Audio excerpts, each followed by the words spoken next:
Hello. Oh, bollocks. Sorry. That stays in. That absolutely stays in. Right. Hello, oh bollocks, and welcome to the Car Podcast with Chris Harris and his very international friends. Sorry about last week. We needed a week off. It's been quite busy. Chris Cooper joins us from the Cornish Peninsula, Manish Pandey from the North London Peninsula, Neil Clifford from the Beverly Hills Peninsula, and I am, as ever, in the West Country Peninsula of Great Britain.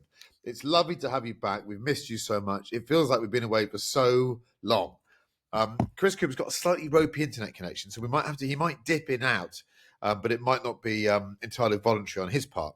Let's start this week with the Audi R8. Someone mentioned the other week, is the Audi R8, I think the phrase was, is it the coolest car staring us in the face? I have to say, we should have probably dealt with it at the time because it's an important issue. And it's one that I've spent a bit of time thinking about. So I suspect Neil Clifford's thought about it more than me. We'll go to him first. How is the temperature in Beverly Hills? Oh, it's 7 a.m. Actually, surprisingly, not too hot. I've just been around Atlanta, Florida, New York, doing work things, and it's bloody boiling there. So actually, arriving in LA last night for a bit of work and then a bit of car shit. Actually, it's lovely. Nice temperature.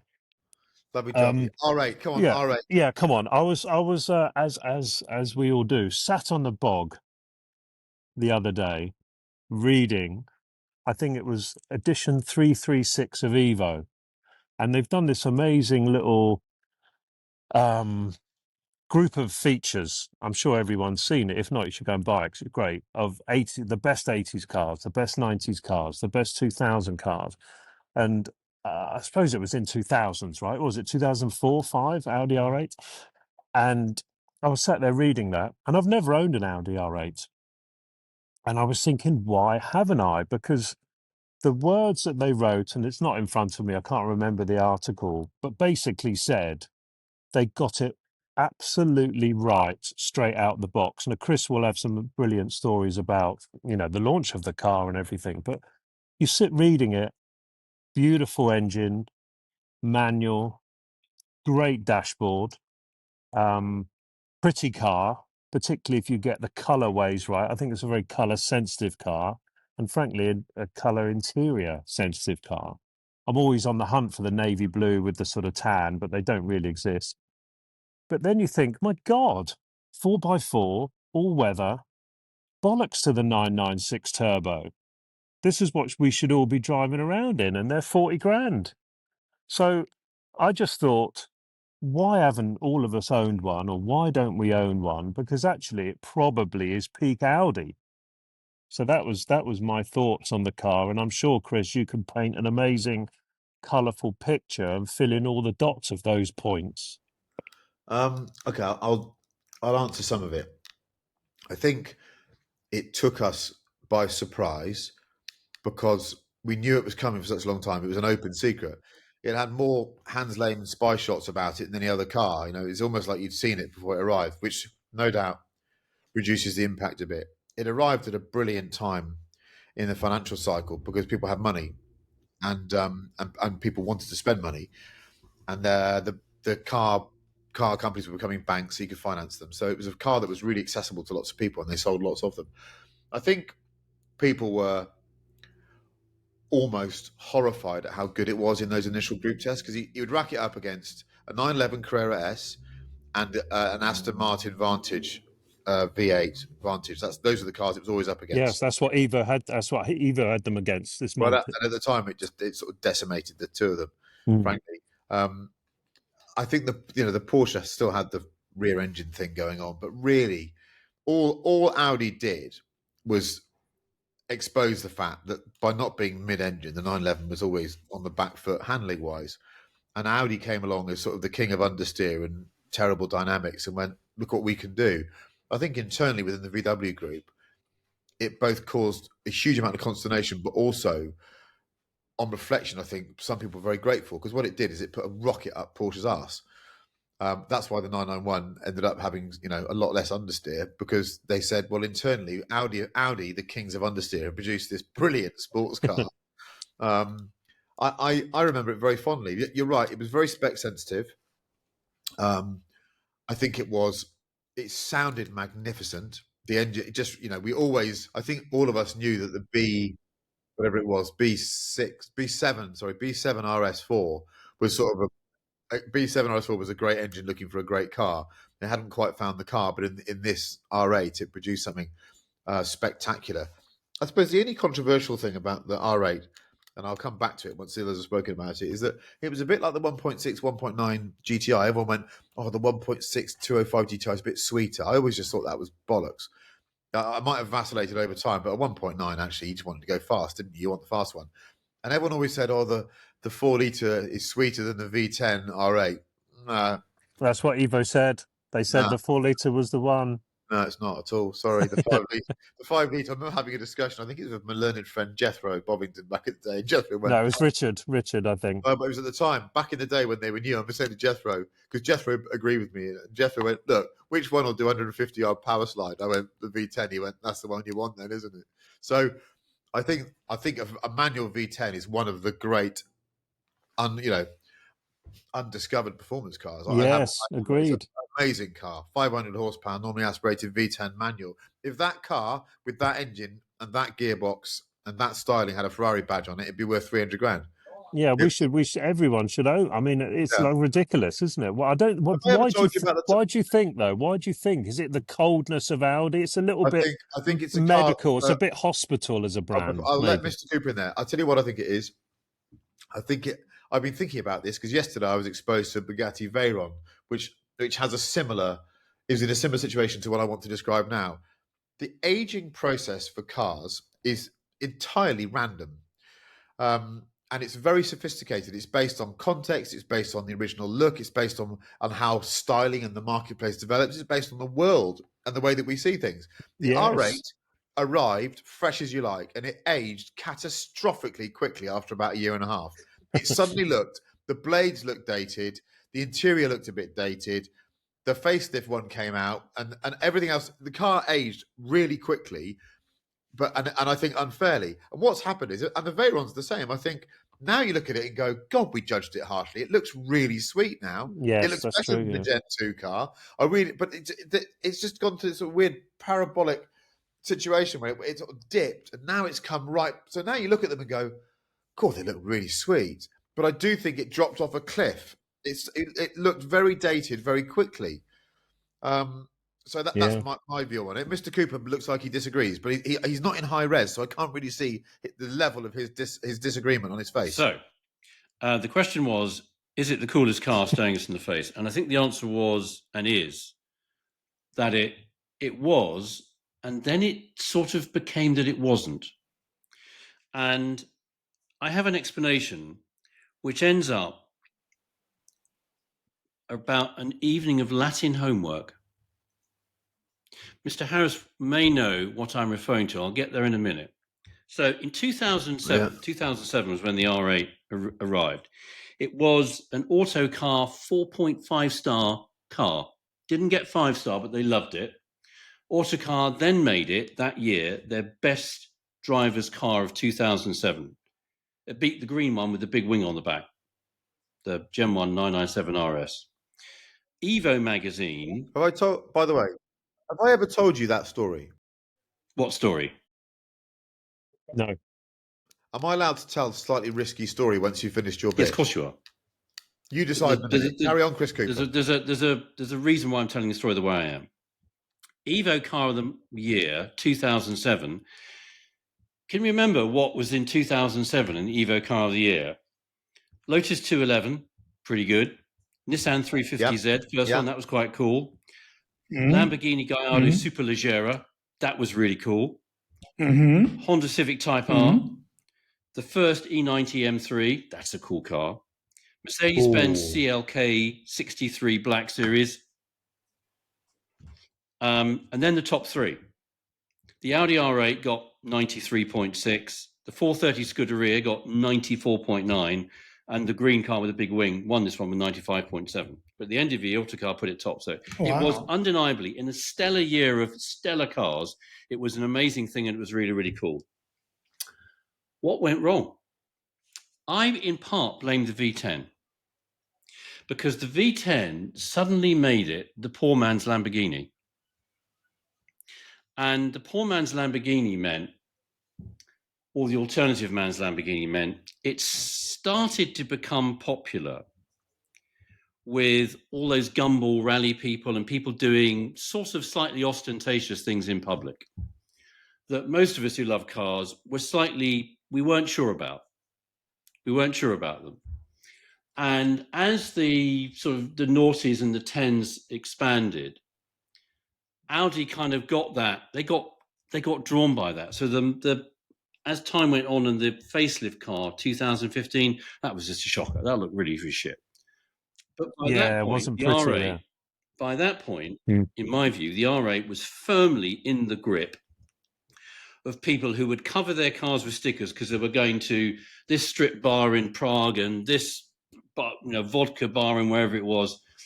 And there were some quite well publicized incidents of not great behavior that none of us who love cars and love driving and love what cars mean to us would like. And then one evening, Mr. Harris observed something to do with this. And one of those protagonists, I shan't name who it was, Mr. Harris will remember who it is. One of those protagonists started in trying to engage Mr. Harris in some discussion over what was and wasn't acceptable behavior.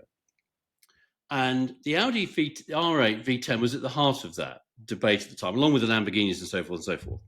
And right at the end of it, and I thought this was the best put down in history, because one of these protagonists got quite minty with you and was quite keen to sort of continuous discussion via other means, possibly face-to-face.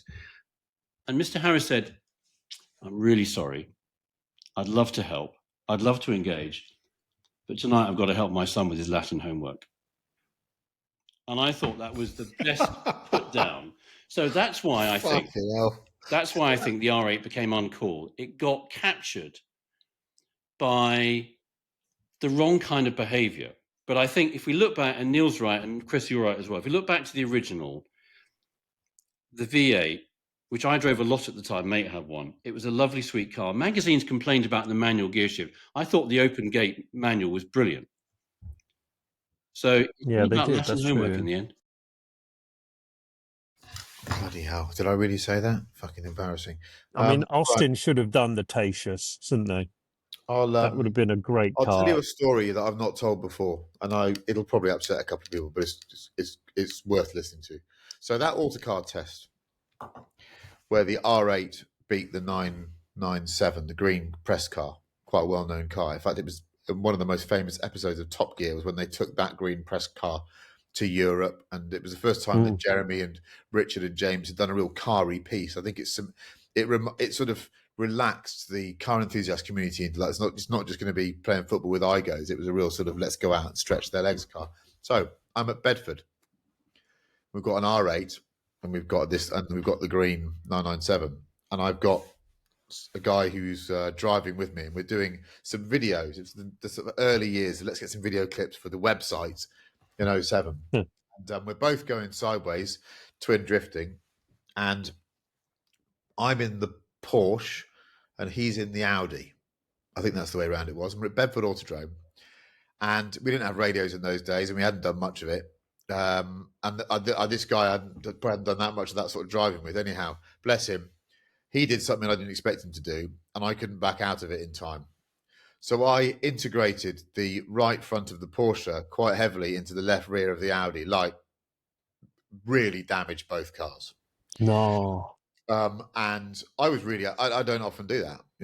It's just one of those things that happens in the Call of Duty. It wasn't that, he didn't do anything wrong. I couldn't really adjust what I was doing, but it was a big old hit. And I was gutted. I hate damaging cars. And I can remember saying that before that moment, I did think the Porsche was probably the car I wanted to win. But in that instance, I think the Audi took. But I remember going to the hotel afterwards and thinking, I just don't want to talk about this. there was no great joy in this incident. It was just, it was a nice green car that got bent. It's quite a famous car now, but yeah, it had a good old whack. I tell you that. And I think when I saw the Evo story, I thought, I probably agree with them a bit more. But on the road, the R8 is probably a nicer car to drive. It's fantastic. But I remember, that moment when you think, I'm out of options. I'm in now. I've got nowhere else to go. This is two vehicles that are going to touch each other at speed. I remember going in, bang, and thinking, shit, I don't want this happening. I think around that time, my long-term RS4 got damaged as well. And Audi, I don't think the relationship ever recovered, let's say. Even all those years later, we still don't see eye to eye. Shit happens, doesn't it? So I apologise now for that. It wasn't intentional; it just happened. But yeah, the old green car took a whack. Manish, what do you think about the R8? You've probably never driven one, but I'm sure you observed it at a distance. I've observed many at a distance, and I jotted a couple of tinky little facts down here. Top Gear described Audi as a brand as Audi, the righteous doyen of the Waitrose class. Which I think that is pretty low. So I was just wondering, what makes a bunch of engineers who build Manish's A4 Avant, what makes them sit down and go, look, we'd really like to have a crack at this? And I think just the ambition is just such a wonderful thing. And presumably some of that came from the partnership with Lamborghini. Because my understanding is can I answer your question? Yes, please. It's two words. They're two names, Ferdinand Piech. So this is Piech's era. And what he's done is, I don't know this for a fact, but I'm fairly sure he reveled in inter-brand rivalries. And yes. I suspect he went, do you know what? Gloves are off. Audi, we've protected Porsche. We've said no other 911 price range sports cars in the group, but you go and make one now. Because I reckon he was clever enough to think, well, Porsche is such a good brand. They're so good. All they're going to do is respond. This is going to make the next 5 911s even better. Because I bet that's true. I believe it could be true. I've never heard it confirmed. So sorry, Manish, I stepped over you again. No, not at all. But I think that's kind of wonderful, because that is the point. If we believe in a vaguely capitalistic, meritocratic world, isn't it a great thing to do to tell a bunch of very talented engineers, go and do it? And I think something good comes from it. It's just good for Audi, good for Lamborghini. And I also just wondered whether there was a response to your idea that the car came off a cliff quite so quickly, and also the idea that if it had a Ferrari badge on it, it would be worth so much more. I mean, they made 46,000 cars. And there's got to be something to making, if you like, almost too many cars. You can say, yes, some people spot the facelift from a million miles away. Other people, for them, it's a much more subtle thing. And the third point is just what Neil says.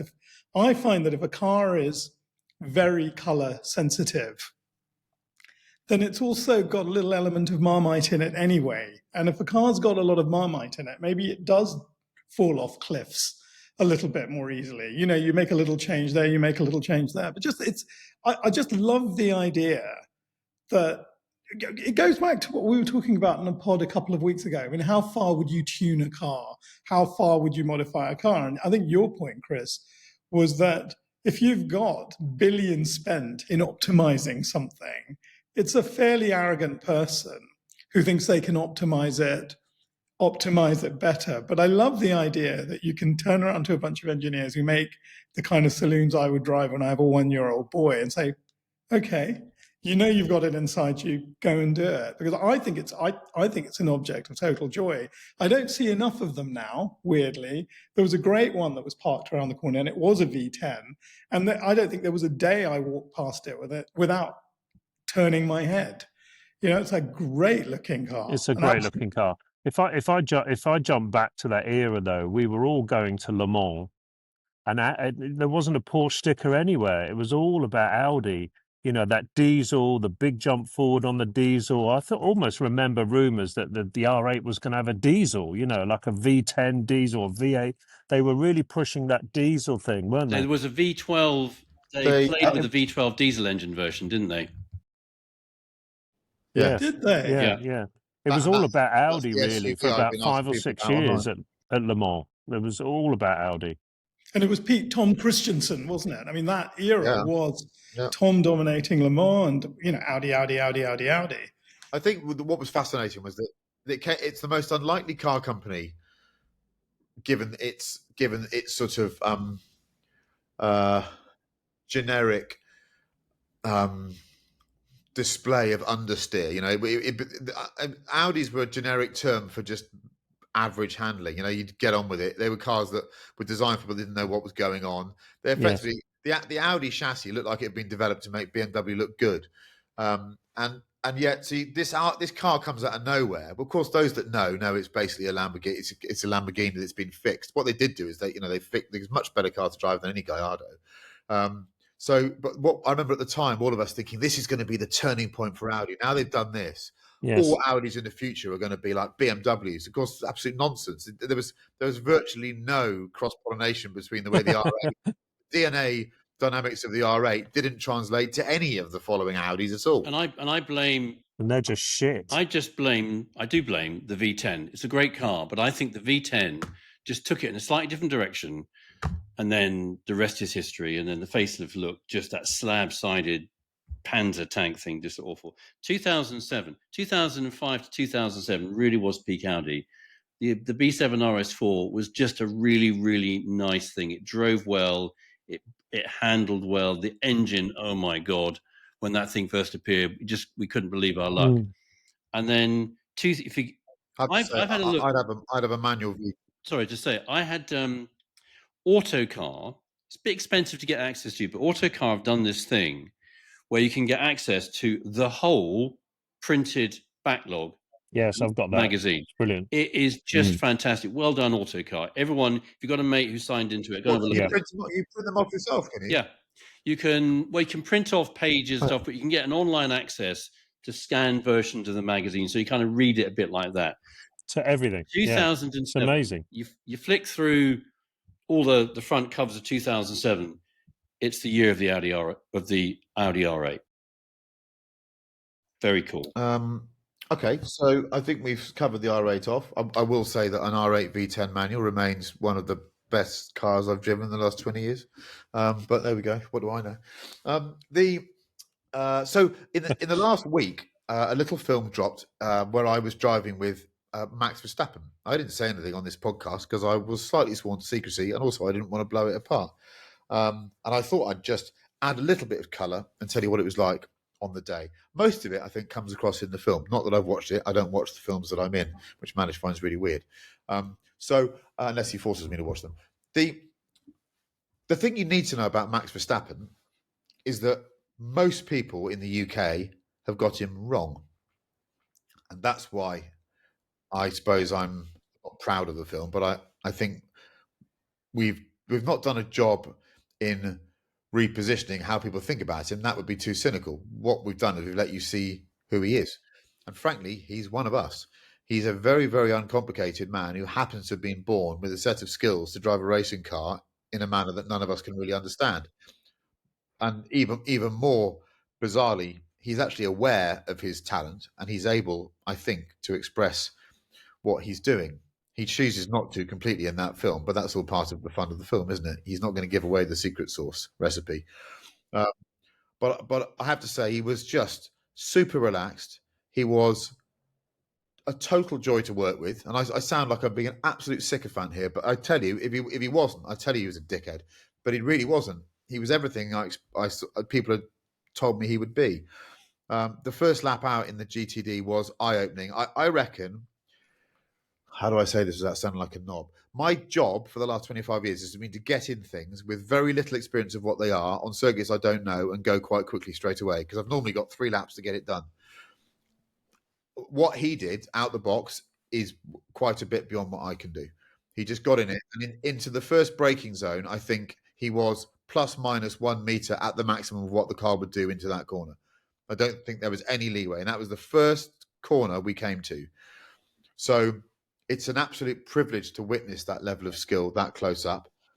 I think it also reminded me that when people have judged Max, and he deserved to be judged at times, some of it was, close to the bone at the beginning, we forget 2 things. He was so young and he was so inexperienced. He hadn't graduated through years and years of racing.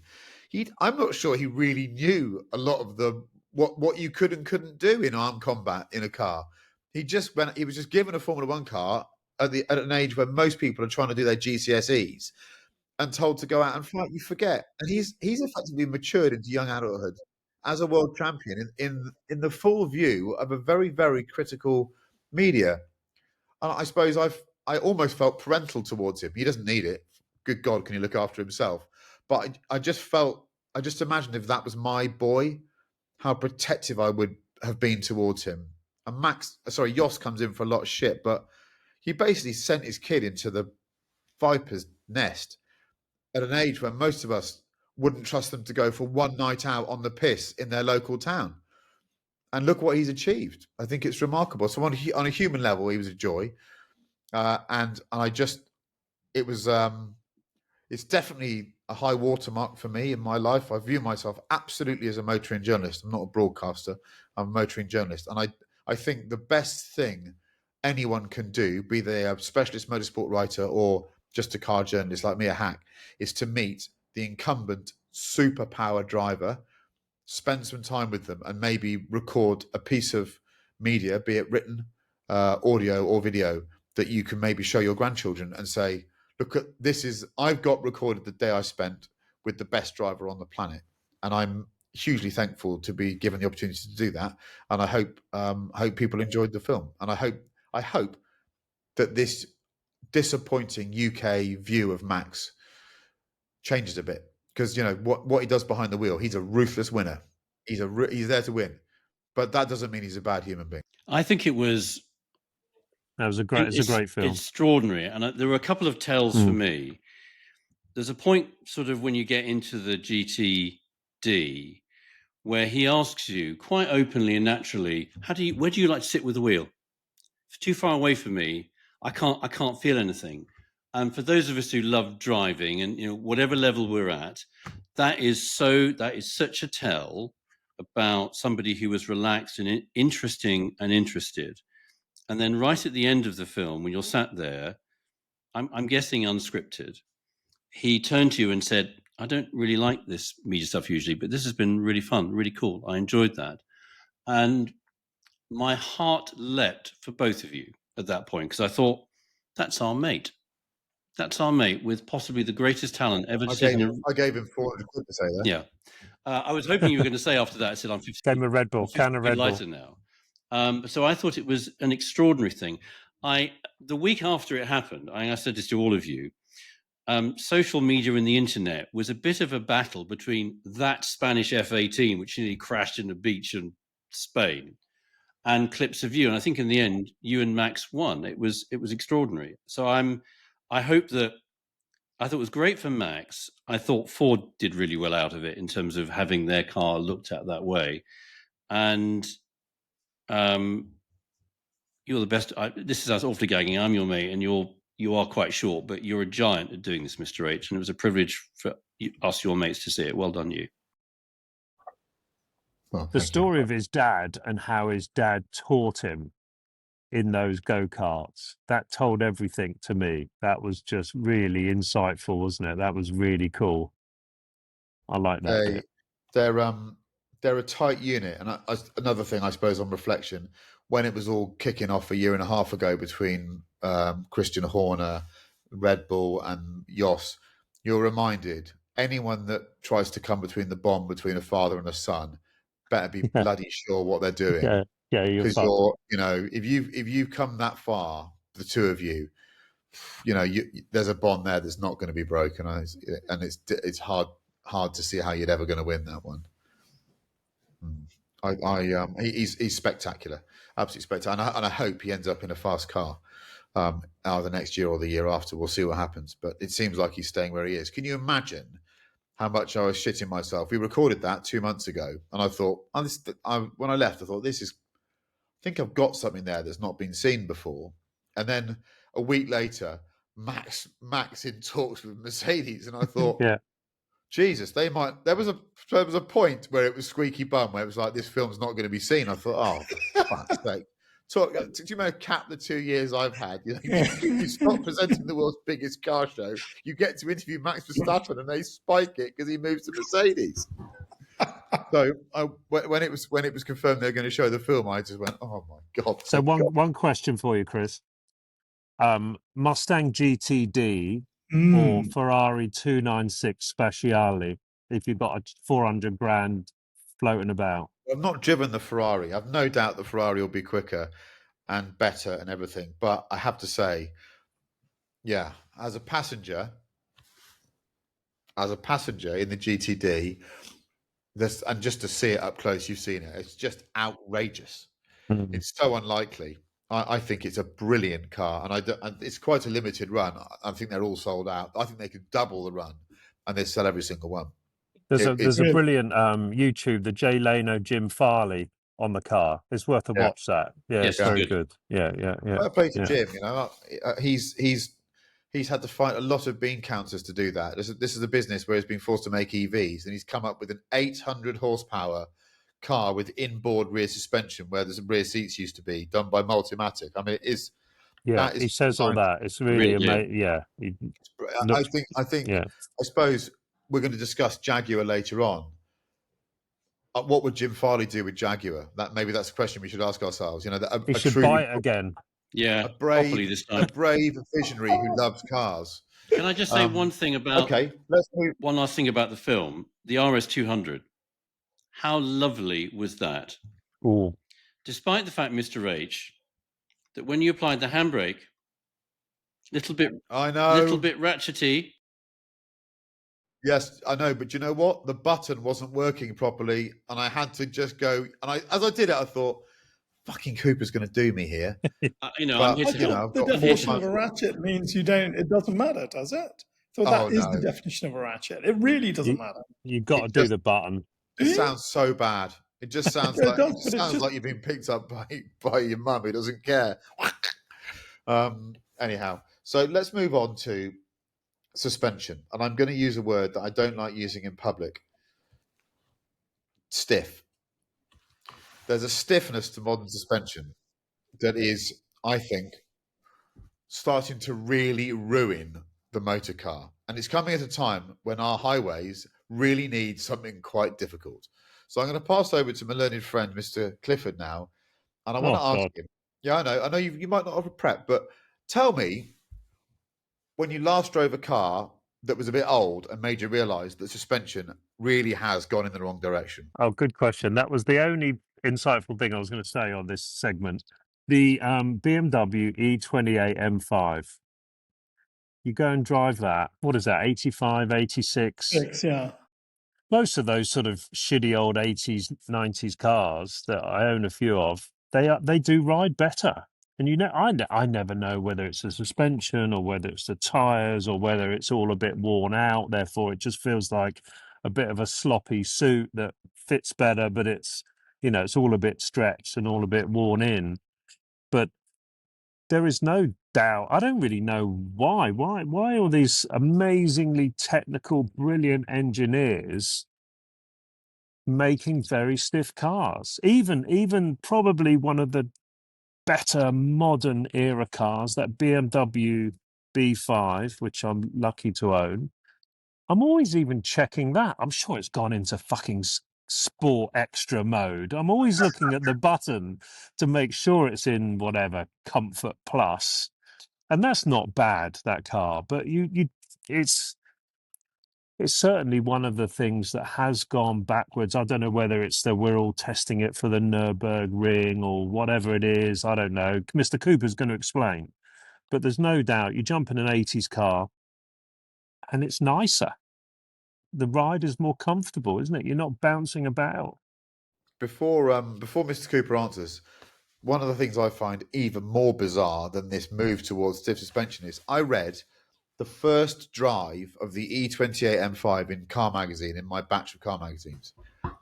And the suspension back in the day is referred to as being ludicrously stiff. Yes. Compared to modern cars then, it was overly stiff. So what now feels like a boat And I suppose after Mr. Cooper said something, does this mean we've become a different species? Because the roads are vaguely the same and our bottoms are the same. So, Mr. Cooper, what do you think? Well, that's half of my answer, because one of the little treasure wormholes I disappeared down with the Autocar online, all the magazines ever scanned online. And it's great because you can select by decade. So I think 80s. So when was I at school? And I went on to 83 when the Rover Vitesse, the 3.5 Rover Vitesse was first launched. And it was up against BMW, some Merc, a Saab, and so forth. And you had that page in the road test where had all the little outline of the cars and all the pluses and minuses of what the car was.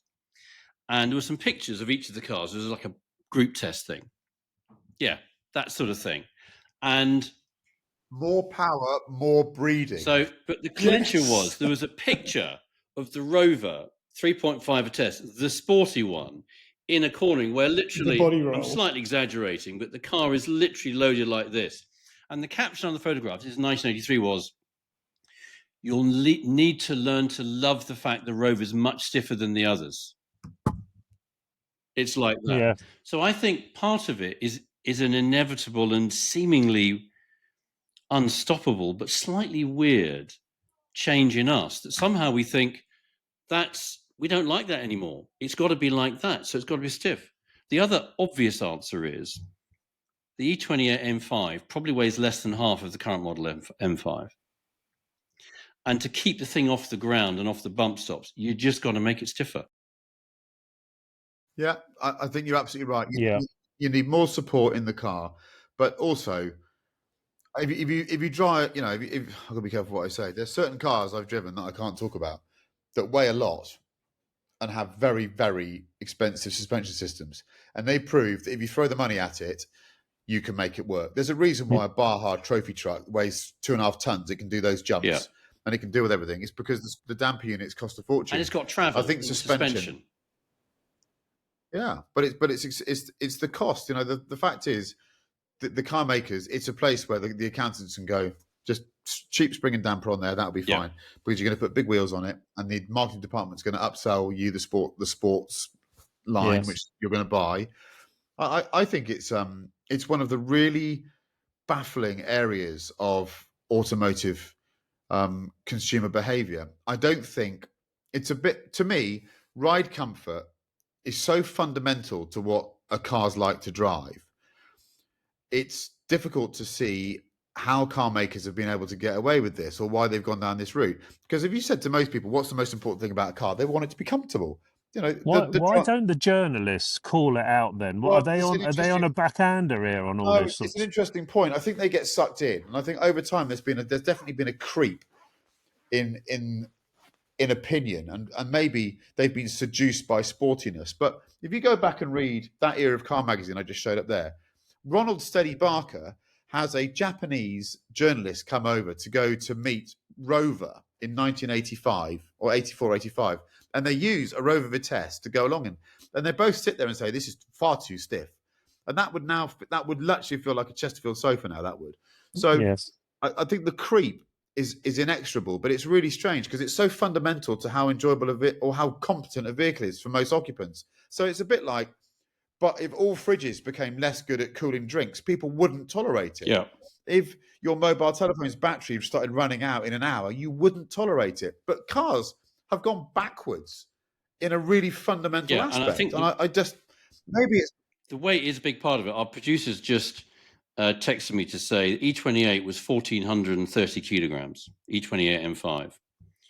Current M5, thick end of 2,500 kilograms. Wow. Yeah, but I can undo that slightly because the previous generation M5 competition was one of the worst riding cars I've ever driven that wasn't a hybrid, and that was only 350 kilograms more than the E28, and that's not a difference that can really account. Well, that's the other part of our analysis, which is we've suckered ourselves into sporty means stiff, and the irony is when you take maybe not the CS, but when you take some of these sporty cars onto a track, you suddenly realize they're falling apart. They're literally falling apart. We've been kidding ourselves. Make a road car a proper road car. I mean, I know we love it. We always go on about it. The Alpine A110 is a great example of a car that is a modern car that is light, has got decent wheel travel, And Yeah, the it's brilliant. ride is just, it's a great car. Yeah.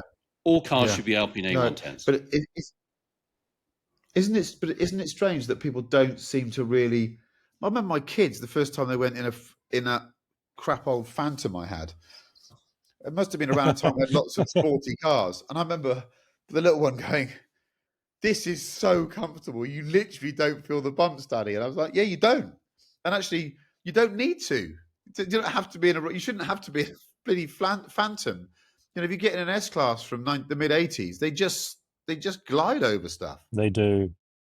Does anyone remember the test that they had a 512 BBI versus a Countach Quattrovalvoli, and the one big difference in the photographs were these two cars going around the corner. I think Paolo Martini, the guy who drove a Minardi, actually did he certainly drove the QV, but you saw the Berlinetta Boxer was exactly like the Rover Vitesse that you described, Chris, and Yeah. the Countach was absolutely flat. And I wondered whether is part of all of this a gimmick, an illusion of sportiness? Yeah. So a car feels more sporty because your kidneys are sitting there, aren't they, on I think that's the true. motorway? I mean, effectively, we've got, it's not just that cars are heavy, but they are very fast.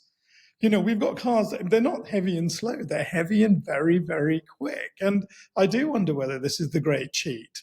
And also, remember, we just don't have sidewalls on tires anymore. Everybody's got 18-inch, 19-inch, 20-inch rims. So where's the pliance in the tires? You know, it's a funny place. You're quite right that we found ourselves. I think my profession certainly has something to answer for. I went to an evening with Chris Bangle once. I think Oh, nice. randomly it was in a Mercedes-Benz facility, and maybe he left BMW by then.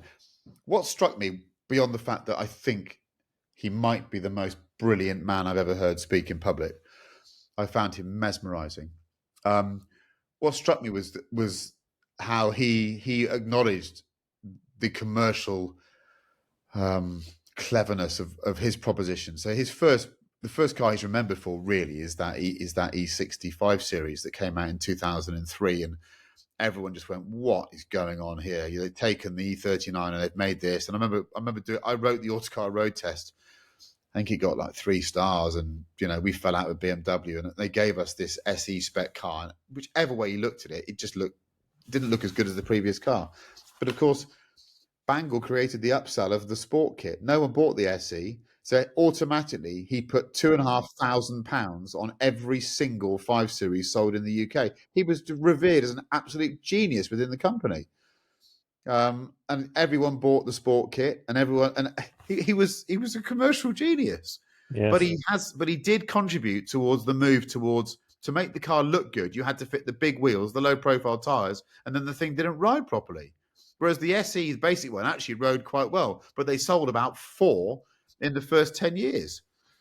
So I don't know. It really upsets me. I've just done another 2,000 miles in my Daimler Super V8, and it's an old boat, but my Lord, does it ride? Ride is, if you said to me now, what's your priorities in a car? Ride is right up there. I don't care whether it corners like a bastard, and I want ride comfort on the road in a car like that, don't you? Yeah. As you know, I think we should all go on strike and not buy any new cars until they actually sort the shit out. I've been looking for a 5 Series Touring, as you all know, and one of the big things that I see in the reviews are, don't buy the M spec because it's so stiff. It's just, A lot of people have written that in the reviews. I've been looking and looking and looking. And, I do intend to, I hope, do a few miles in this car and put a few things in the boot. And the idea of just, the whole thing being kidney rattling. Oh, what a day it is, Chris. Leans back. Can't believe I'm going to be doing some driving. I am doing some driving. Good. Well, you need a car. Yes. You need a car to cover those days, and I'm saying this kindly, when Lola isn't feeling well. She's not feeling well at the moment. How is Lola? She may be she may be leaking a few amperes at the moment, and we're trying to work out where she's leaking. The feeling is it could be the isolator. The immobilizer. It could be the immobilizer kind of switching itself on and off and drawing a little charge. But let's just say I came to someone's house and stayed the night and they didn't have a trickle charger. I feel the next day I would not be doing too many miles. It's 0.4 million. Well, yeah, exactly. You can it's only it's a fair draw. You should choose your friends more wisely, Manish. I think is all I can say to that. You're right. You're right. Inquire straight up front. So I think you're being a bit harsh. I'm being very harsh. I think you're being harsh, Manish. You should allow. No, Manish is being harsh. You should allow her the odd indiscretion because until that point she'd been completely reliable. You're exactly right. You're exactly right. But I would get on Amazon for a knock one of those little boosters, the little ones you can fit in your briefcase. The little one, and I'd have 4 of them in the car, and I'd give one to every single member of your extended family. Exactly. That's it. So let's move on. Let's do a bit of Formula One first. I'll tell you now, I made an absolute balls up here. I was somewhere up north and I decided to stop. I watched the first 10 laps on my phone in a Scottish lay-by and thought, this is going nowhere. Then read the news afterwards about this humdinger finish. So Manish, tell us what you thought. Mr. Cooper said a little while ago that he is getting quite sick and tired of Formula One because of the rules. And he's tired that it's a tyre limited sport. And, I think in its analysis, its ultimate analysis, you're spot on, Chris. But weirdly, it produces these races, at any intellectual or purist level. I think the rules are terrible. The cars are too heavy. The tires are made of putty, blah, blah, blah. But this was another classic example. Oscar Piastri, in my opinion, over the weekend did nothing wrong. And I'll just talk about Charles Leclerc in a moment. But I think he qualified as quickly as he could in that McLaren. I think he drove the McLaren to the exact strategy that they'd worked out would be optimal. Do a 2-stopper, medium hard. You should come out winning this race, but unless Charles has been, doing something bizarre. But you should certainly beat Lando. And Lando actually made a terrible start. He dropped from 3rd to 5th. He had to do that thing that Lewis has had to do in the past, which is they said to him, would you like to switch to a 1-stop? And his exact words were something like, yeah, why not? It was just literally that, like, I've got nothing to lose. I'm going nowhere. And then suddenly we had this race where because Lando had switched to a stop, which meant that he was in clean air, and we know that I will always remember 2025 as a season where clean air is king. Lando was able to make a set of medium tyres effectively go half the race.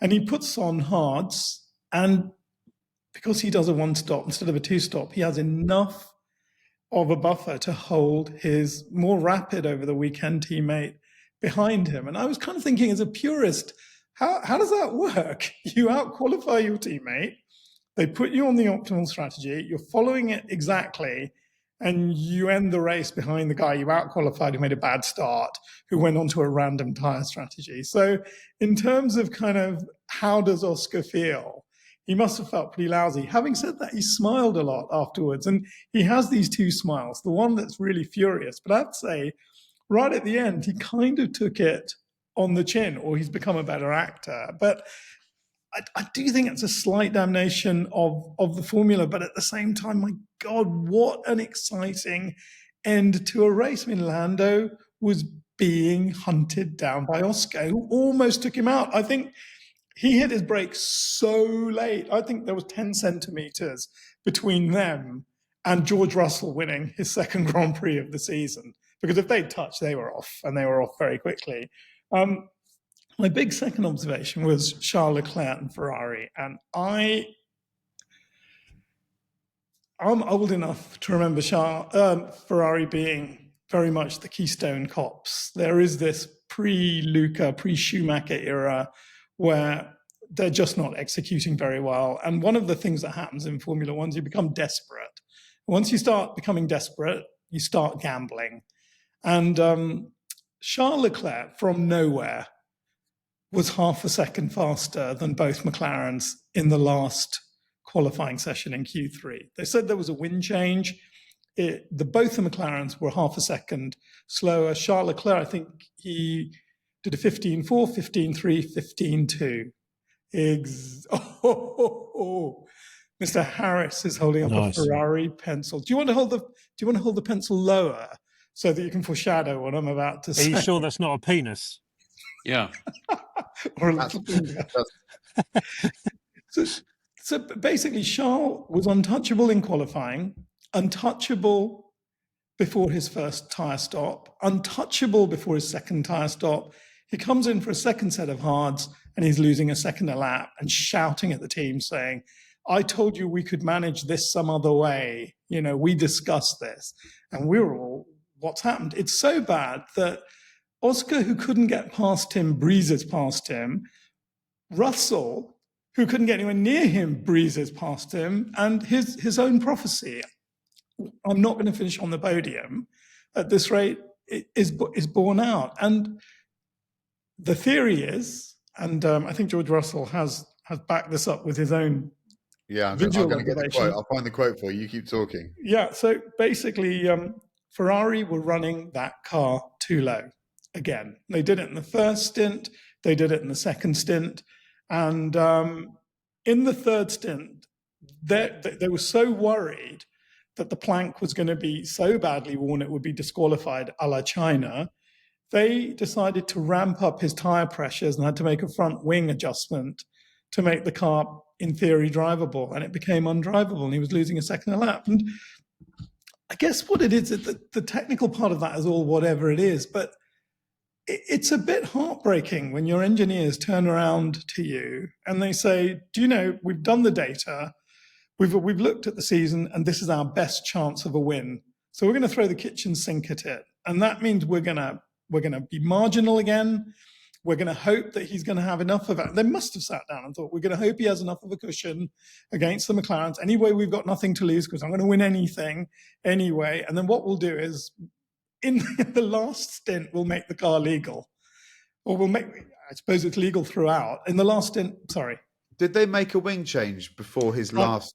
Front wing as well. Front wing as well, exactly. I mean, they've raised the ride height, and I think downforce is proportional to ride height squared. So a tiny... Well, they can't have they raised the ride height through the tyre pressure. Yeah. There's no other way of doing that, Yeah, they raise the ride height through the tyre pressure and they have to make a front wing adjustment.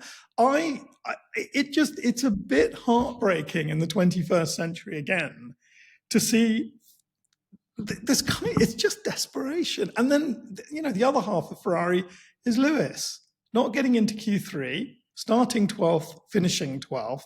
I thought he was going to cry. For Lewis Hamilton to turn around and say they need to get another driver, we've got 10 races to go.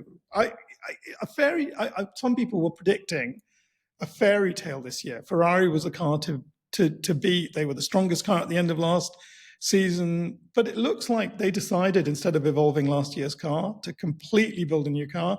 My understanding is it's built around a new pushrod front suspension. It meant that 99% of this car is different to the car from last year, and it's gone wrong.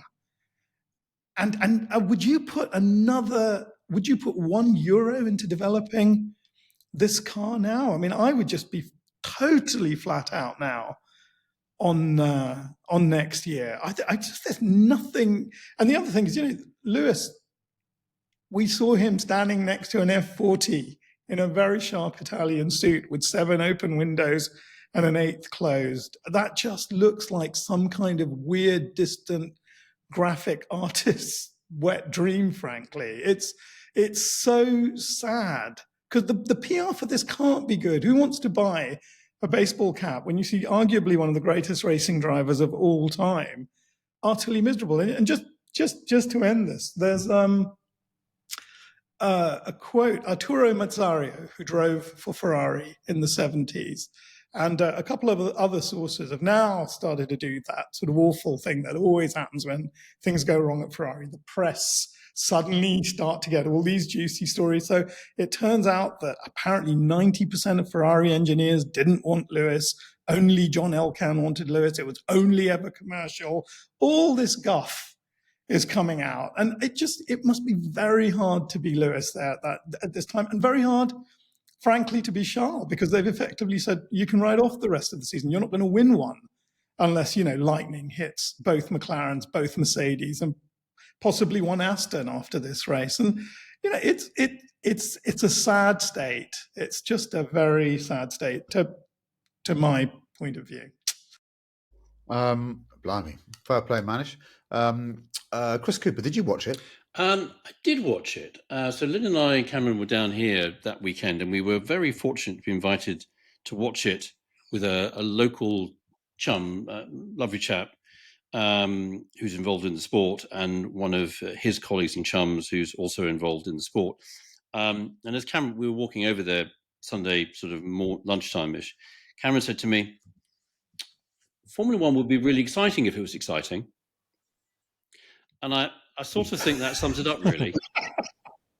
And I'm not sure we saw much that sort of changed that. So what were my takeaways?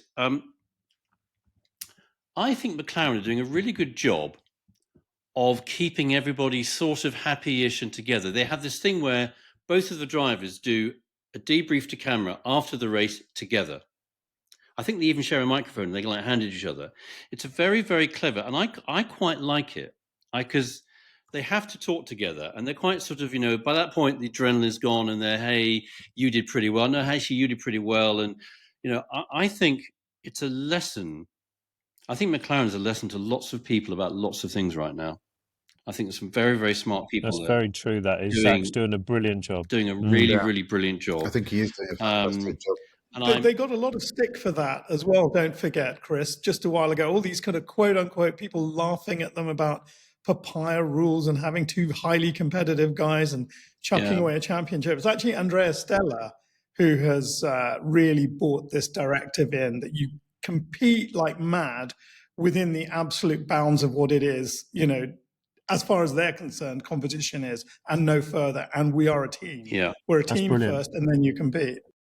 So I think they've done that really well, and I'm ready. I'm ready at a moment's notice to stand outside that sign in McLaren on the roundabout at Woking. Should there be any emergencies on this subject we need to respond to, I might need a bit of notice this week. Just FYI, people of Woking. We're hoping Hyundai are going to have a problem at HQ in South Korea, so we can get you on a appointment. Really, that's the idea. Or that Holden has some big announcement to make. We can just lob you over there. We're reopening. We're reholding. I didn't watch it, all of it, and it's funny, isn't it, when you miss a race deliberately, you don't miss a race, you decided not to watch a race, there was a bit of an expediency issue, you do feel a bit guilty towards your sport. I felt I'd let the side down by not watching it. I thought, oh shit, am I not as diehard a fan as I thought I was? Answer, I needed to get somewhere, and I wasn't going to sit and watch that. The cricket was more exciting as well, so I thought I'd put that on the radio. It was a very strange first few laps to watch. Nando's in that sort of when he's working, he's brilliant. When he's not working, he's not the Nando we used to know. But God, when he's working, he's still there. The first few laps of Hungary were fascinating because they had that new surface down, so we didn't quite know what was going to happen. I felt sorry for Lando because I think Lando backed out of a move that probably could have got him second position into the first corner, but he did the sensible thing. And I think maybe there is some karma in motorsport. I get Manish's point that, well, Oscar played by all the rules and did everything right, therefore he should have won the race. But actually, Lando played a clever game. He did something he wouldn't have done. He backed out of a move, he sacrificed two positions, and he won the race. And I suspect he probably looked in the mirror afterwards and thought, I might need to learn something from that in the future. That worked out for me. Does that mean the racing gods help me? What is it? But I do think the more racing you do, the less just your results are. You realise it's an unjust sport. Yes, that's a good point. You can do all the things right, and you still might just get beaten by an act of what the insurance company would call act of God. And I'm not sure whether more consistent tyres might help. But there's always so many variations, my limited experience of that is that quite often you could be the quickest in every single stint, and something will go slightly wrong, and someone will just pip you at the last minute, and you can't work out why it's happened. But it seemed to happen to me more often than I won, certainly. Right, so we've got to move quickly because we've got some people that have got busy lives. So let's just do very quickly a bit on this Adrian Mardell leaving JLR. Oh God. which was almost an emergency podcast, but Finley did not allow the red siren to be produced. So if you're upset, direct all your ire at me, because I agreed with him. It wasn't a red siren day, but it was bloody close. So, Chris Cooper, tell us what's happened. I didn't think it was quite an emergency day, because it could be as simple as the bloke is 64 years old. He hadn't been expecting to be the CEO. The guy he replaced was only 2 years in and was a more obvious candidate to be CEO of a company like that, Thierry Bolloré. So quite late in his career, he was kicked upstairs. He's 64 in July, just gone. It could just be he wants to retire. There could be a massive... That's such a boring story, though. That's so boring. I was about to say, spice. that all could be complete bollocks. It's not true, though. That could all be complete bollocks. And we don't know. So there was clearly a cost-cutting exercise going on. I've spoken to Chris, got contacts there, so have I. There's clearly a cost-cutting exercise going on. Voluntary redundancy has been offered. Some very, very impressive people, I think, are, as is often the case in large corporates, to say, I'm not wild about what's happening right here now. Here's a way of getting out, getting a bit of money, voluntary redundancy. I'll rebuild somewhere else. So that's always, cost-cutting done that way is always a risky business. Sales have collapsed because of the whole EV thing. It's not ramping up. The Trump town tariffs in the US. It's not a great place to be a car maker when you've backed the farm, as Jaguar has on an EV. There's no get out strategy. You can't. There isn't a production line you can restart. That's all gone. Those cars have gone. It's an EV or nothing. The Range Rover EV is a big gamble. I suspect they will sell some because it's a Range Rover, and that almost over takes the fact that it's an EV. There are some people who want it, like the people wanted the Taycan, but it is. They're not selling the G-Wagon, though, are they? The G-Wagon. I'm here in LA, and there's a million G-Wagons on every corner. Yeah. You do not see one electric one. Interesting. And if we had a magic wand, I would say, please BMW or Ford or somebody, please buy Jaguar Land Rover. If we were starting with a clean sheet of paper and we were looking at appropriate parents for that company from a clean sheet of paper, I don't think Tata would be high up that list.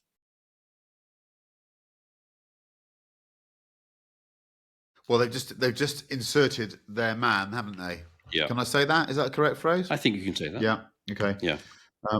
Yeah. And it looks like them. We might be reading something into that move at some point. Neil Clifford, as a fellow CEO, how do you feel about this? Well, it's not good when someone retires. Let's hope it doesn't happen to me. It's one of the big issues of being a CEO, because sometimes it's a bit lonely and you want to go out like Alex Ferguson, not like Margaret Thatcher. You know what I mean? Yeah. That's all you worry about. And I think he's a bit more Thatcher than Ferguson, this situation, probably. Yeah. It's tough. It's really tough. Shoes are hard. Cars are harder. Yeah. You've got pressure from all areas, haven't you? You've got laws around the world telling you you've got to design your product differently, not the way you used to, not the way you can make money. You've got consumers not really liking the way laws are told that you've got to make cars. And then you've got sort of tariffs flinging about just to make it a little bit more challenging, that you can't actually make any money even if you design the cars that you want to and the customers like them. So it's really, really bloody difficult. I'm navigating a bit of that in a very, very tiny way. So I think it's look, if it means that at least someone sits in a board meeting and says, that really great strategy we had with Jaguar, can we just have a think about it again? Yeah. Should we open that deck up and have a little think? Yeah. You hope maybe that at least there's an opportunity to rethink a little bit, because I think, talking not as a bloody CEO but just a car enthusiast like we all are, you don't want Jaguar, you want Jaguar to survive and thrive even though it's hard to see through the current situation. It's a brand that we all love and we think has got a lot of equity in it, that maybe others don't think there's much equity in it. There is. It's our Porsche. Yeah. Be it that it's had a bit of a bumpy 30 years or so, isn't it? So I don't know. You hope someone has a rethink a little bit. Manish, how do you feel about this? I think he was very, very closely identified with that rebranding. He certainly wasn't shy about speaking up for it, even though there was a lot of controversy afterwards. He was a damn good CEO in that way. He backed his design team. He backed the strategy. He said, look, the cars as they stood are not selling. We needed to do something different. We've had to think. But I think perhaps that's the real issue, that as a CEO, you're a figurehead as well as an operative person. And I think you have to be, you get these sort of incredibly political guys who I imagine would be able to worm out of anything. But I sort of almost admire him for going in a way, because the criticism that ad and that launch had, and it was a dire too. If you'd had that sort of slightly strange ad, but supposing we'd seen two modern E-types, or we'd seen an E-type and a Jaguar's take on a Bentayga, or a Jaguar's take, something that maybe that we'd have connected with more easily, then I think maybe the ad wouldn't have hurt so much. And it was both the combination of the ad and just how radical this design, the colors. You remember, if you remember, they launched at Miami. They made a really big deal of launching this at an art fair or a design show rather than at a car fair. So to some extent, if you're identified that heavily with something like that, and a year later Donald Trump's talking about you, I mean, it certainly made waves. The question is, is it a tidal wave, and is it coming to get you? And I do wonder whether a little percentage of it. And the man they've put in now is ex-Unilever India. And we're talking about somebody who is probably not a car person. Perhaps we can, without doubt, a big numbers person. And, is he going to have a better job? I mean, is he really in there to help their design process, or is he there really now just to help with the numbers as they stay committed to creating whatever the real vision Jerry, I guess, must have for the real cars? It's very sad. He's clearly a brilliant CEO, 35 years at Jaguar, and he's presided over some good stuff. I think it's always a bit sad when someone like this. Is Jerry the great survivor? Will Jaguar cease before the Jerry? Will the Jerry brand outlive the Jaguar? He seems to be one of these Teflon-coated individuals that just gets away with it. You hope there's a new CEO called Tom.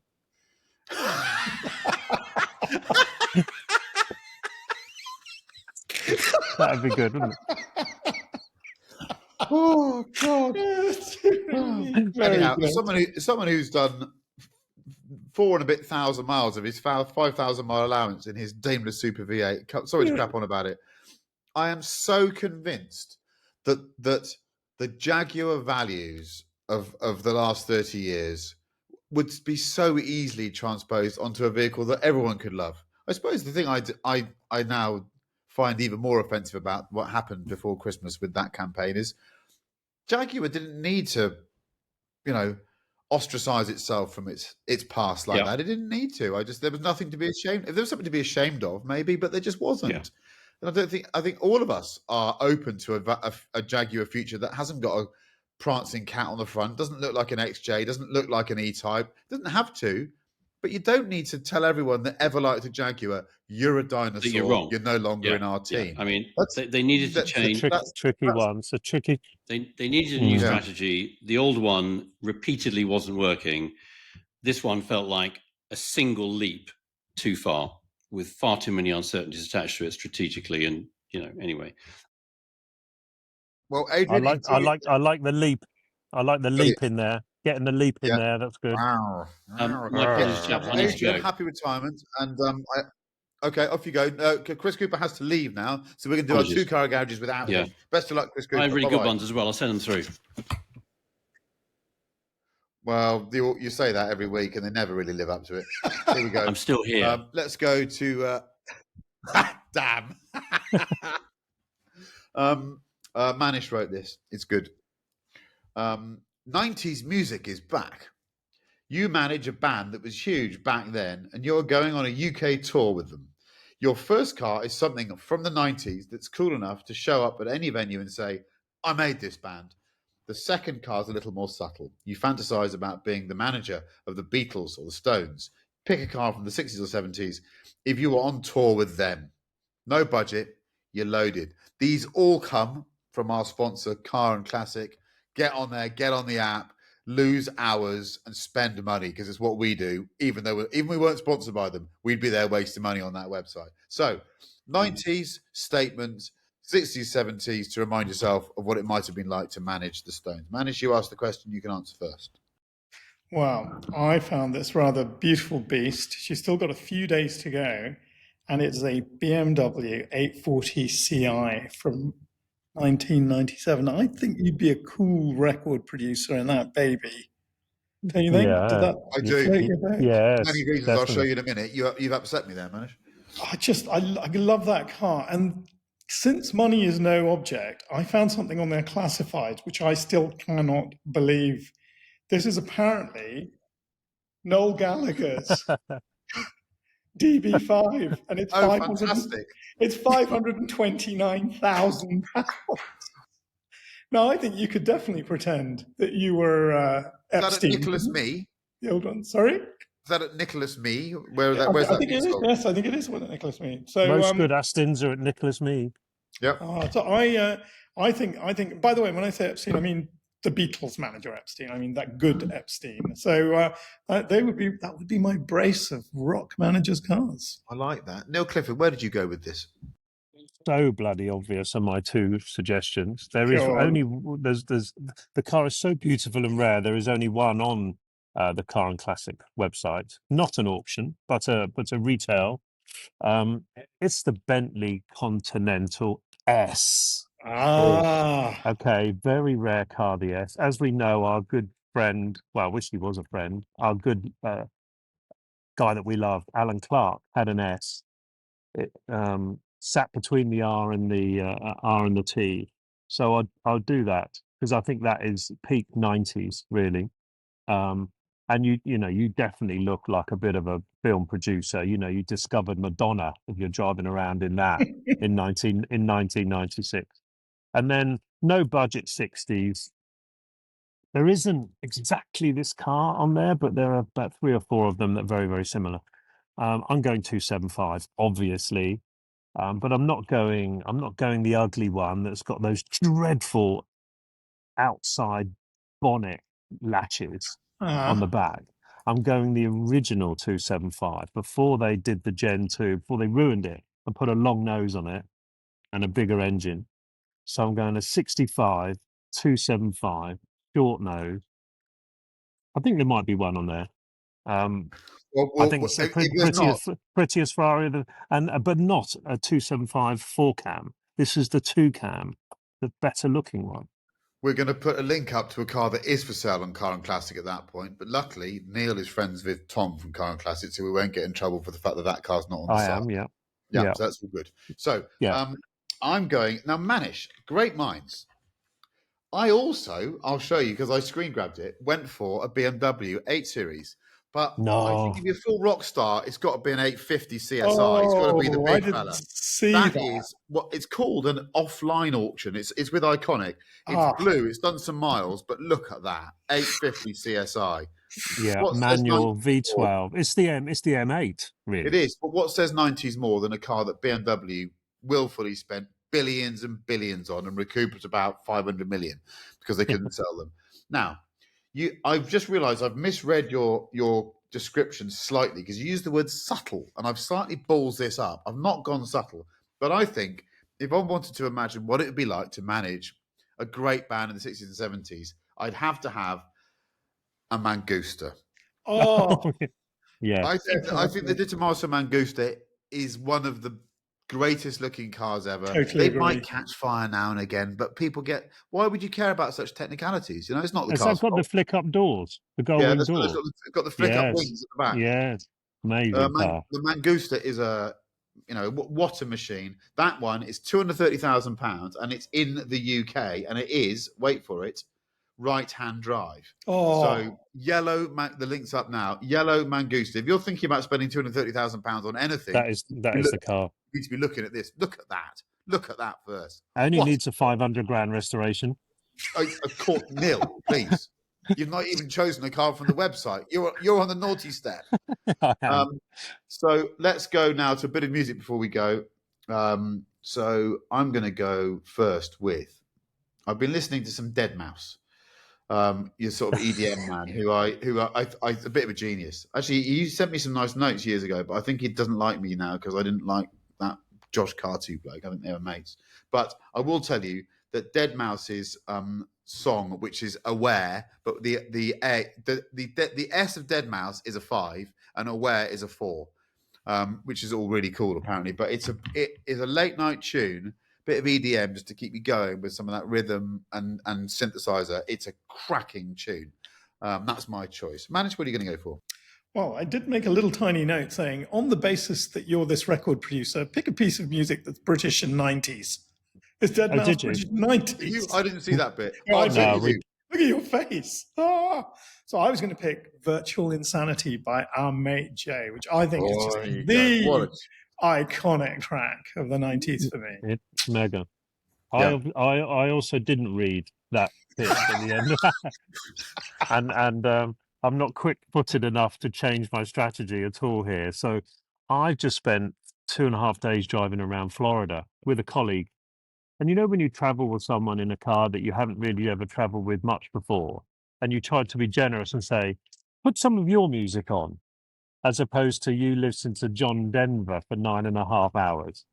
But actually, you then realise, as long as you've got curiosity and an open mind, that you might actually remember some other great music that you've never actually listened to yourself. Anyway, a long story towards Ray of Light, Madonna. Oh, great And I think album. that it was about 2000 or 98. It was a brilliant album. And actually, to be obvious, Ray of Light, the song on the album Ray of Light, it's just really good. And Madonna's just really fucking cool. Oh, so that's my choice. 1998. Well, that concludes episode 48 of this podcast. Thank you very much to Chris Cooper, who's run off to do worky things, to Neil Clifford, who dialed all in from Beverly Hills. Thank you so much for your support. And to Manish, who's in London. Have a great weekend, all of you. And Finley, who's going to be working on this a bit late tonight. You're a superstar. Thank you so much, chaps. Bye-bye. Bye all.